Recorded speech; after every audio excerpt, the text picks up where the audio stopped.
ውድ ተመልካቾች ድራማውን ከመጀመራችን በፊት ሼር፣ ላይክ እና ሰብስክራይብ ማድረጋችሁን እንዳትረሱ። ጥቁር ባህር ተከታታይ የቱርክ ድራማ ክፍል 2ን ይዤላችሁ ቀርቤያለሁ። በባለፈው ጊዜ ኢሌኒና አዲል አደጋ እንደደረሰባቸው አይተናል። እናም ኢሌኒ የኢስማና የአዲል ልጅ መሆኗም ታውቋል። ከ21 ዓመት በፊት ተጋብተው ነበረ፣ ግን እሷ እርጉዝ መሆኗን አያውቅም ነበረ። እሷም ሕፃኗ እንደሞተች አስባ ነበረ። ታዲያ በዛሬው ክፍልስ ምን ይፈጠር ይሆን? ኢሶ ወደ ፎርታና መንደር የቁጥጥር ሰራተኛ ወደ ተርኪን ይሄዳል። ማንም ሳያውቅ በኮቻሪ መንደር ውስጥ ካሜራዎችን እንዲያስቀምጥለት ይነግረዋል። በዚህም እዚያ ያሉትን ዜናዎችና ጠላቶቻቸው ምን እየሰሩ እንደሆነ ማወቅ ይችላሉ። ተርጊት በጣም ይፈራል፣ ነገር ግን ኢሶ እሱን ማግባባቱን ይቀጥላል። እናም ካሜራዎቹን በኮቻሪ መንደር ውስጥ ያስቀምጣሉ። በመጀመሪያ ያዩትም ኢሌኒና አዲል መኪናቸው የተገለበጠ መሆኑን ነው። ከዚህም በላይ አዲል ራሱን ስቷል። እናም ኢሌኒ ማንኛውም ሰው እንዲረዳቸው እየተማጸነች ነው። በሌላ በኩል ዘሪፋ አሁንም ከሸሪፍ ጋር በእስር ቤት ውስጥ ትገኛለች። እያሰበበት ያለውን ነገር ፈጽሞ ተቀባይነት የለውም፣ ትልቅ ኃጢአት ነው ትለዋለች። ሸሪፋ ኢሌኒን መግደል እንደሚፈልግ ይነግራታል። እናም ይህ ትክክል ነገር ነው ብሎ ያስባል። ምክንያቱም ኢስማ ወይም አዲል እሷ ልጃቸው እንደሆነች ካወቁ ይገድሉናል፣ ምሕረትም አያደርጉልንም ይላታል። ዘሪፋ በጣም ትፈራለች። ሀሳቡን እንዲቀይርና ሌላ መፍትሄ እንዲያገኝ ትለምነዋለች። እሱ ግን ይቆጣታል።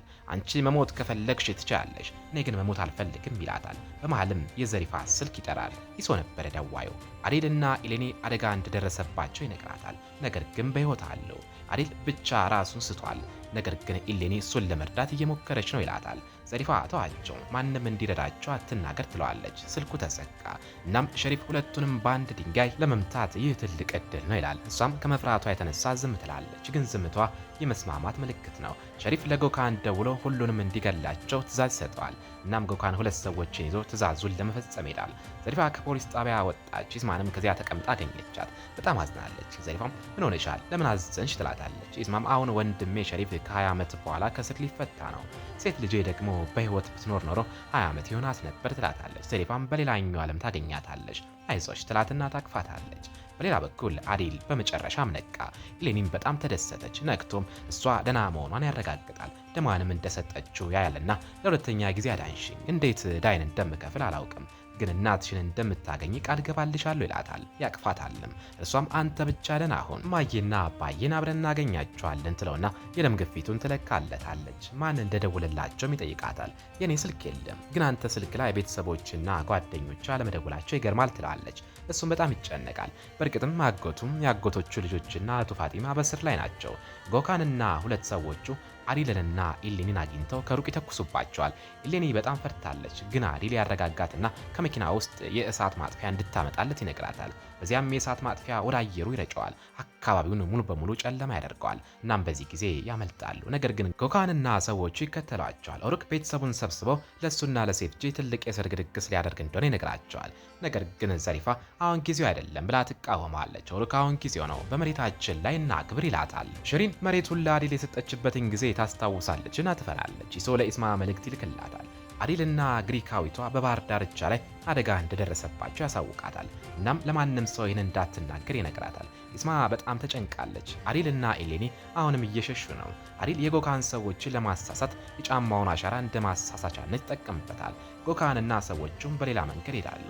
አሁን አዲልና ኢሌኒ በሌላ አቅጣጫ ናቸው። ኢሌኒም ወደ አስፋልት ትወጣለች መኪና ለማስቆም። ለአጋጣሚ ሆኖ ኢስማን አገኘቻትና እንድትረዳት ጠየቀቻት። ኢስማም አዲልን ለማየት ትሮጣለች። ቆስሎም ስታየው እንዲደገፍ እጁን በትከሻዋ ላይ ታደርጋለች። ነገር ግን እሱ እጁን ያነሳና ኢሌኒን ብቻ ተደግፎ ይሄዳል። በመጨረሻ ግን በኢስማ ላይ ይደገፋል። በመኪና ውስጥም ገብተው ጉዞ ይጀምራሉ። ኢሶና ኦሩክ ሸሪፍን ሊጠይቁት ይሄዳሉ። እሱም በመምጣታቸው በጣም ደስ ይለውና ምንድነው ጎረምሳው፣ ሁሉንም ነገር አፈጠንከው፣ እኔ እስከወጣ ድረስ መጠበቅ አትችልም ነበር? ከዚያ በኋላ ታገባ ነበር ይለዋል። ኦሩክ ዝም ይላል። ሸሪፍና ኢሶም ኦሩክ ሴፍጂን እንደማይወዳት ይገነዘባሉ። ወደ ኢስማ እንመለስ። አዲልንና ኢሌኒን ምን ተፈጠረ ብላ ትጠይቃቸዋለች። ሁለቱም ከት ብለው ይስቃሉ። ኢስማ ምን ያስቃቸዋል ትላቸዋለች። ኢሌኒም በአደጋው ምክንያት ነው፣ ሁለት ወጣቶች ሊያጠቁ ነበረ፣ ግን አዲል አዳነኝ። ከዚያም በመንገድ ላይ በሬ ገባብኝና አደጋው ደረሰ። ከዚያም አሁን ተኩስ ተከፈተብን ትላለች። ኢስማም ከመደንገጧ የተነሳ መኪናዋን ታቆማለችና ይህን ያደረገው ማን ነው ትላለች። አዲል የሮፍታና ውሾች በጀትና ቻን ይላታል። አዲልና ኢስማ መጨቃጨቅ ጀመሩ። ኢሌኒ ባካችሁ አሁን ጊዜው አይደለም፣ አዲል እየደማ ነው ትላታለች። ኢስማ መኪናዋን ይዛ ጉዞዋን ትቀጥላለች። አዲል ሳያስፈቅድ ስልኳን ወስዶ አጎቱ ጋር ደውሎ ደህና መሆናቸውን ያረጋግጥለታል። አጎቱና ልጆቹ እንዲሁም ፋጢማ ከእስር ቤት ወጥተዋል፣ ግን ምንም ነገር አልነገሩትም። እናም አዲል አጎቱን በጀትና ቻንን እንዲያገኛቸው ይነግረዋል። አጎቱም እሺ እየጠበቅን ነው ይለውና ስልኩን ይዘጋዋል። በሪ በመጨረሻ በሬዋን አገኘችው። ወደ በረት ትወስደዋለች። ልጇ በጀት እዚያ ተኝቶ አገኘችው። ፊቱ ሙሉ በሙሉ ተበላሽቷል። እንዲህ ያደረገው አዲል ኮቻሪ እንደሆነ ይነግራታል። በሪ በጣም ትቆጣና ወደ ዘሪፋ እንሂድና ይህን ውርደት እናሳውቅ ትላለች። በሌላ በኩል ሀገር ዘሪፋን እየጎተተቻት አንድ አደገኛ ነገር እንደተፈጠረ ትነግራታለች። ዘሪፋ ምን ብላ ትጠይቃለች። ሀገርም ጎካን አሪልንና ግሪካዊቷን ልጅ ሊገላቸው አልቻለም፣ ምክንያቱም ሚስማ አድናቸዋለች ትላለች። ዘሪፋ ትደነግጣለች። እናም ሁለቱ ይጨነቃሉ። ወላጆቹ ከልጃቸው ጋር ተገናኝተዋል ይላሉ። ዘሪፋ አይ ወዲያውኑ እርምጃ መውሰድ አለብኝ፣ ከእነርሱ በአንድ እርምጃ ቀድሜ መገኘት አለብኝ። እናም ይህች ልጅ አሁኑኑ መገደል አለባት፣ እስካሁንም እንደሞተች ነበር የሚቆጠረው ትላለች። በሪ መታ አዲል ኮቻሪ ልጄ በጀት ላይ ጥቃት ሰንዝሯል ትላለች፣ ምክንያቱም በዶክተሯ የተነሳ ነው ትላለች። በዚህ ጊዜ ኦሩክ መጥቶ በሪንና ስለ ኢሊን የተናገረው ሁሉ ይቆጣል። ሁሉንም ሰው ዝም ያሰኛል። ኢሶ በኦሩክ በጣም ደስተኛ ነው። ዘሪፍ ኢሶን ወደ ጎን ወሰደችውና ለምን ለኢስማ ስለ አዲልና ኢሊን የነበሩበትን ቦታ ነገርካት ትለዋለች። ኢሶም ምን ያላደረግኩትም ይላታል። ልክ ነህ፣ አንተ እንደዚህ አይነት ነገር በፍጹም አታደርግም ትለዋለች። ሴፍጂ ኦሩክ ለኢሌኒ ስለተከላከለላት ተበሳጭታለች። ኦሩክ ግን እሷን ዝም ለማሰኘት ቪዛውን ይሰጣትና ሄደሽ የምትፈልጊውን ግዢ ይላታል። እሱም ሊያደን ይሄዳል። ሴፍጂም በጣም ተናዳ ትሄዳለች። ዘሪፋ ሀጋርን ሂጅ ተከታያት፣ ውድ ነገር እንዳትገዛ ትላታለች። ሀጋርም በጣም ተደስታ ሴፍጂን ትከተላታለች። በጀት እናቱን ወደ ቤት አድርሷት በሞተር ሳይክሉ ይሄዳል። የአዲል አጎትና ልጆቹ በጀትን ይመቱትና ያወስዱታል። በሌላ በኩል ጎካን ዘሪፋ ጋር ደውሎ ኢስማ አዲልን ወደ ክሊኒክ እንደወሰደችው ያሳውቃታል። ዘሪፋም ኢስማ ጋር እደውላለሁ እና እንድትሄድ አደርጋለሁ። እናም አዲል በእርግጠኝነት ይሄዳል። እናም አንተ ልጅቷን ጨርሳት ትላለች። ስልኩም ይዘጋና ኢስማ ጋር ደውላ የት ነሽ ትላታለች። ኢስማም በስራ ላይ ነኝ ትላታለች። እሺ ቶሎ ነው እፈልግሻለሁ ትላለች። ኢስማ እሺ ብላ ወደ አዲል ገባች። እናም ሁለቱ ብቻቸውን ናቸው። ኤሌኒ ልብሷን ለመቀየር ሄዳለች። ኢስማ አዲልን ሸሪፍ ሲፈታ ትገለዋለህ ብላ ትጠይቀዋለች። ብገለው ታዝኛለሽ ይላታል። እርግጠኛ ነኝ እሱ ደግሞ ባለቤቴ ነው ትለዋለች። እንግዲያውስ እገለዋለሁ ይላታል። ሁለቱም አይኖቻቸው በፍቅር ተሞልተዋል። ግን በሚያሳዝን ሁኔታ ሐዘን፣ ጭንቀትና የበቀል እሳት ያንን ፍቅር ሸፍነውታል። የአዲል ቤተሰቦች መጥተው ደህንነቱን ያረጋግጣሉ። ይህን ያደረገው ማን ነው ብለውም ይጠይቁታል። በጀትና ቻን ይላቸዋል። አጎቱም በጀትን አግኝተናል፣ ቻንን ግን ማግኘት አልቻልንም ይላል። ኢስማ የቻንን ቦታ ትነግራቸዋለች። አዲል ለምን ሰዎችሽን አሳልፈሽ ትሰጫለሽ ይላታል። አይ ይህን የማደርገው ለአንተ አይደለም ለኢሌኒ ነው ትለዋለች። አዲል ኢሌኒን ተመልሼ እስክመጣ ድረስ ራስሽን ጠብቂ ይላታል። እናም እሱና ሰዎቹ ይሄዳሉ። ኢስማም ኢሌኒን ተሰናብታ ትሄዳለች። ኢሌኒ ስልኳን በባህር ዳርቻ ላይ እንደረሳች ታስታውሳለች። ቦርሷንም ይዛ ትሮጣለች። ጎካንና ሰዎቹም እሷን ለመጥለፍ ይከተላሉ። ነገር ግን ኢስማ ትመጣለችና ትቆጣቸዋለች። እንደሄዱም ትነግራቸዋለች። ኢሌኒ ስልኳን በባህር ዳርቻ ላይ አገኘችው። በጣም ስለደከማትም እዛው ለመተኛት ወሰነች። በዚህ ጊዜ ኦሩክ በባህር ውስጥ አሳ እያጠመደ ነበርና ተኝታ ያያታል። በጣም ይጨነቅና ወደ እሷም ይሄዳል። ነገር ግን ደህና መሆኗን ያያል። እናም ይቀሰቅሳትና ምን ሆነሻል? ከኮቻሪ ጋር አልነበርሽም እንዴ እያለ በንቀት ዓይን ይመለከታታል። እሷም ትቆጣና መምታት ትጀምራለች። እሱም ይሸከማትና ወደ ባህር ይጥላታል። በአንተ ምክንያት ነው መላው መንደሩ የሚጠላኝ። አንተ ግሪካዊት መሆኔንና ከኮቻሪ ጋር በክሊኒክ ውስጥ እንደነበርኩ የነገርካቸው ትልና የልብስ ቦርሷን በባህር ዳርቻ ላይ ስለነበር ልብስ አውጥታ ትለብሳለች። እሱም በለበሰችው ልብስና በሷ ይስቅባታል። እሷ መንደሩንና እሱን መሳደቧን ትቀጥላለች። ኦሩክ ይቆጣና ከአዲል ጋር ግንኙነት እንዳለሽ አይቻለሁ፣ በጀትም አይተዋል ይላታል። እሷም ስለ ሁሉም ነገር እያለቀሰች እውነቱን ትነግረዋለች። በጀትና የመንደሩ ሰዎች ያደረጉባትን። ኦሩክ ሚያቅፋትና ስህተት እንደሰራ እንዳላወቀ ይነግራታል። በሌላ በኩል ጎካን ወደ ዘሪፋ ይሄዳል። እናም እሷ ልጅቷን አገኛት ምን አደረግካት ብላ ትጠይቀዋለች። እሷም ከመኪና ወርዳ በልጅቷ ላይ ምን ልታደርጊ ነበር ያሰብችው ዘሪፋ ትላታለች። እኔ እሷን ከመንደሩ ሰዎች ልከላከልላት ነበር ትላለች። እሷም ከዚች ልጅ ራቂ፣ የሆነ ነገር ቢደርስባት አንቺን ተጠያቂ አደርግሻለሁ ትላትና ትሄዳለች። ዘሪፋ ጎካንን ማዋረዷን ትቀጥላለች። ልጅቷን አገኛትና ሸሪፍ ያዘዘን አድርግ ትለዋለች።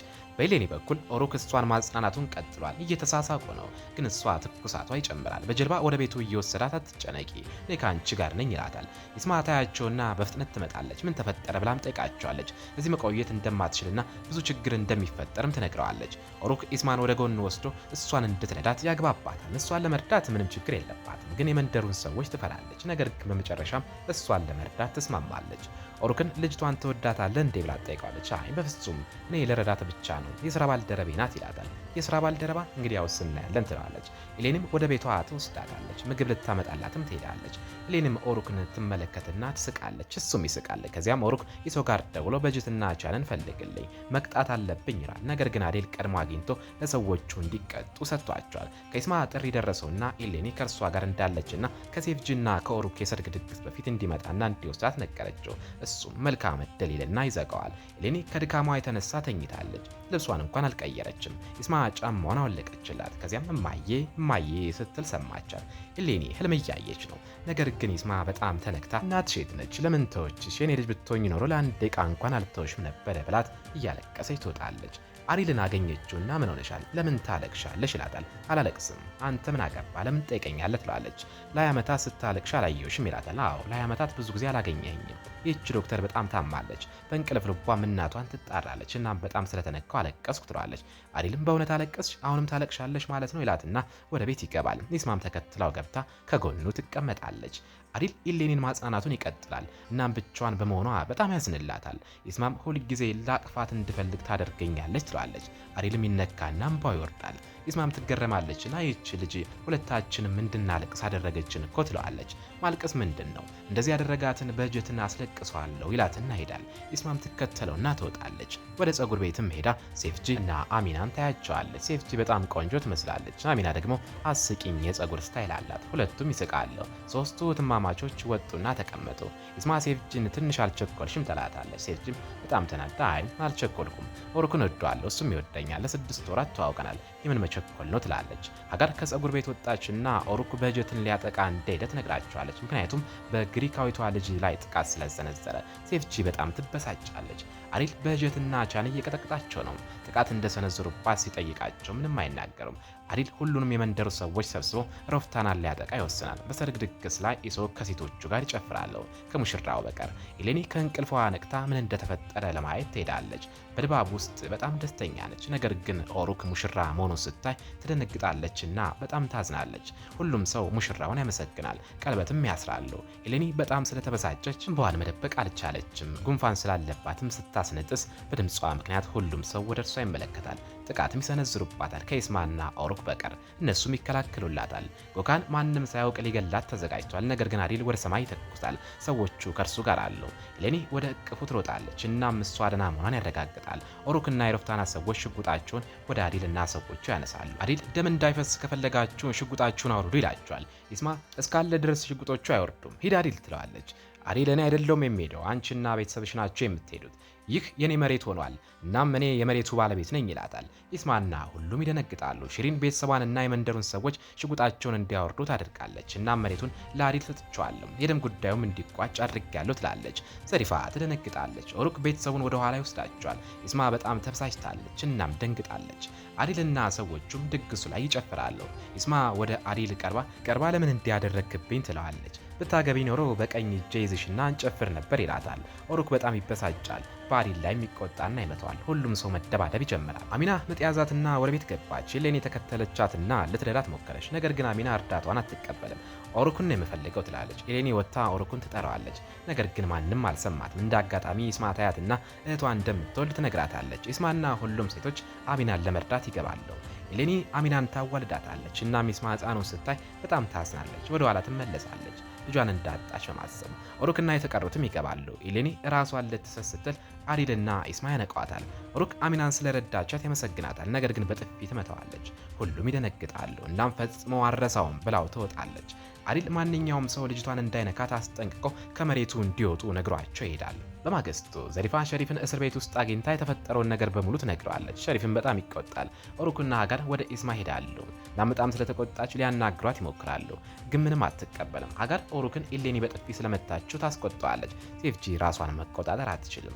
ኤሌኒ አሁንም ኦሩክን እያሰበች ነው። አዲል ምግብ ያመጣላታል። በጣም ስለራባትም በፍጥነት መብላት ትጀምራለች። አዲል ዳቦ እያጎረሳት ለምን ኦሩክን በጥፊ መታሽ ይላታል። ምክንያቱም በሽተኛውን ትቶ ሄዷል ትለዋለች። እናም በጣም ትጨነቃለችና አንተ እንደ አባቴ አትናገረኝ ትለዋለች። አባትሽ በሆንስ ይላታል። በጣም ትልቅ ወንድሜ ትለዋለች። ለምን ስንት ዓመትሽ ነው ይላታል። 20 ዓመት ትለዋለች። እኔ 20 ዓመት ቢሆነኝ አባትሽ በሆን ኖሮ አሁን ያለሽበት ትሆኚ ነበር ይላታል። ፋጢማም ትመጣና ወንድሟን ወደ ስራ እንዲሄድ ትነግረዋለች። ከኢሌኒ ጋርም ትቀመጣለች። አዲል ይሄዳል። ኢስማ በአዲል ላይ ሽጉጥ ታነሳለች። እሱም እሷ ማስቆጣቱን ይቀጥላል። ሸሪፍ በቪዲዮ ኮል ይደውልለታል። ግን ኢስማ ከእርሱ ጋር እንዳለች አያውቅም። ሸሪፍ እሱንና ኢሌኒን በባህር ዳርቻ ላይ ያሉ ጥቃት እንደሰነዘረባቸው ይናዛል። ኢስማ ትሰማና ትደነግጣለች። አዲል ስልኩን ይዘጋዋል። ሸሪፍና ዘሪፋ በአዲልና በኢሌኒ ጉዳይ ላይ መተባበራቸውን ይቀጥላሉ። አዲል የመንደሩን ችግር ሊፈታ ይሄዳል። ኢስማ ከኋላ ቆማ ትጠብቀዋለች። አዲል የመንደሩን ስብሰባ አጠናቆ ለፖሊሶች ስለ ጎካን ይነግራቸዋል። ፖሊሶችም ጎካንን ይወስዱታል። አዲል ኢስማን ወደ ባለቤቷ እንድትሄድ ይነግራታል። አይ መሬቱን እስካልወሰድኩ ድረስ አልሄድም ትልና ወንበር አምጥታ ከፊት ለፊቱ ትቀመጣለች። ፋጢማ ከኢሌኒ ጋር ተቀምጣ አዲል በጀትና ቻንን እንደያዛቸውና እንደቀጣቸው ትነግራታለች። ኢሌኒ በጣም ትደነግጣለች። ሄዳ እንዲፈታቸው አዲል ላይ ጫና ታደርጋለች። ልትረዳቸው ስትል ያደረጉባትን ታስታውሳለችና ከነርሱ ትርቃለች። አዲል እጣ ፈንታው ያለው በእጅሽ ነው ይላታል። እንዲሞቱ ትወስኛለሽ ወይስ ይቅር ልበላቸው ይላታል። ይቅር ማለት አልችልም፣ ነገር ግን እንዲሞቱ አልፈቅድም ትላለች። እሺ እንግዲያውስ የደም ዋጋ ጠይቂ ይላታል። እሷም የበጀትን በሬ ትጠይቃለች። ሁሉም በጠየቀችው ነገር ይስቃሉ። ከድር የአሚን አባል ልጁን እንደ ደም ዋጋ ሊሰጥ ይመጣል። አዲል የደም ዋጋውን ለመቀበል እምቢ ይላልና ወደ እናቱ መልሰው እናማክብራት፣ ምክንያቱም ካሁን በኋላ ላስተምርህም ይለዋል። ኦሩክም ይመጣል። በጀትና ቻን እንዲለቅለት ከአዲል ጋር ይጨቃጨቃል። እነሱም በኢሌኒ ላይ ጥቃት እንደሰነዘሩ ሲያውቅ በጀትን ይዞ ጥሩ ትምህርት ይሰጠውና ከድርን እንዲወስዱ ያደርገዋል። ኦሩክ ኢሌኒን ሊወስዳት ይፈልጋል፣ ነገር ግን አዲል ይከለክሏል። ኢሌኒም ለምን ፈልገኝ ነው ትለዋለች። በክሊኒኩ ውስጥ ብዙ በሽተኞች አሉ ይላታል። አዲልም ለመሄድ እንደምትፈልግ ነግራው ከኦሩክ ጋር ትሄዳለች። በመንገድ ላይም ሁለቱም መጨቃጨቅ ይጀምራሉ። ሴፍጂ በጣም ተናዳ ራሷን መቆጣጠር አቅቷታል። አሚና ስለ ልጇ በፍራቻ ማውራቷን ቀጥላለች። ኢስማ ታረጋጋታለች። ከድርም ከልጁ ጋር ይመጣልና አበባ ይሰጣታል። አሚና ግን ትቆጣና እሱ መምታት ትጀምራለች። ሁሉንም የቤት እቃዎች ትሰብራለች። ልጁንም ትወስድና ታባረራለች። ከድርም ይወጣል። ሴፍጂም ተከትለው ትወጣና ስለ ኦሩክ ትጠይቀዋለች። በመንደር ውስጥ እንዳለና በግሪካዊቷ ልጅ ምክንያት በጀትን እንደመተው ይነግራታል። ኢሌኒ ወደ ክሊኒኩ ትደርሳለች፣ ግን በሽተኞች የሉም። ሀገር እሷ ማበሳጭቷን ትቀጥላለች። ኦሩክ ሀገርን ያባራትና ወደ ቢሮ ውስጥ ይገባል። ሁለቱም መጨቃጨቅ ይጀምራሉ። ኦሩክ በጣም ይቀናል። እሷም ከኔ ጋር ያለህን ወሰን አትለፍ፣ አንተ የስራ ባልደረቤ ብቻ ነህ ትለዋለች። እሱም በቅናት ይቃጠላል። ከአዲል ጋር ስለተቀራረበችም ይወቅሳታል። እሷም እሱ እናቴን እንድፈልግ እየረዳኝ ነው ትለውና ተበሳጭታ ትወጣለች። እሱም ይሮጥና ይቅርታ ይጠይቃታል። ነገር ግን ይቅርታን አልቀበልም ትለውና ትሄዳለች። ሴፍጂና ሀጋርም ያዩዋቸዋል። እናም ሀጋር ሴፍጂን በኢሌኒ ላይ ማስቆጣቷን ትቀጥላለች። ሴፍጂም ኢሌኒ መበቀል ትፈልጋለች።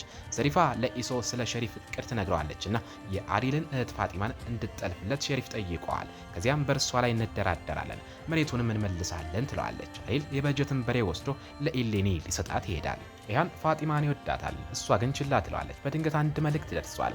ፋጢማን እንደሚወስዷት ያስፈራሩታል። አድራሻውንም ይልኩለታል። ያን ማን እንደላከለት ለማረጋገጥ በፍጥነት ወደዚያ ቦታ ይሄዳል። በተመሳሳይ ጊዜ ለኢያን የደረሰው አይነት መልእክት ለፋጢማም ይደርሳትና በድልድዩ ላይ እንድትገኝ ይነግራታል።